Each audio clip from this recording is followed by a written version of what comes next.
Rising summit పై మాజీ CM ఘాటుగానే వ్యాఖ్యలు చేశారు. దీని ద్వారా తెలంగాణకి వచ్చింది ఏమీ లేదని తేల్చేశారు. బిజినెస్ మీట్ పెడతాం, ఎంఓయూలు చేసుకుంటాం, ఏ ప్రభుత్వం చేయాల్సింది. అడ్డగోలు జమాబంది దానికి లెక్కలేని కథ అంటే ఏందన్నట్టు ఒక హైప్ క్రియేట్ చేసుడు,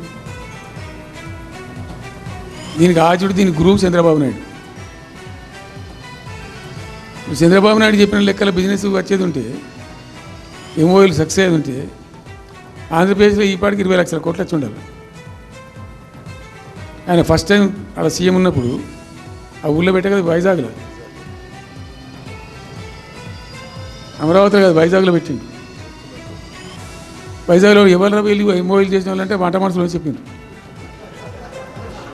ఆ స్టార్ హోటల్లో బయట మంట మనుషులు, వాడు ఎవడ సప్లై చేసేటోళ్ళు, వాడు వచ్చి కూర్చోపోయి సంతకం పెట్టే పెట్టిండు వాడు పాపం.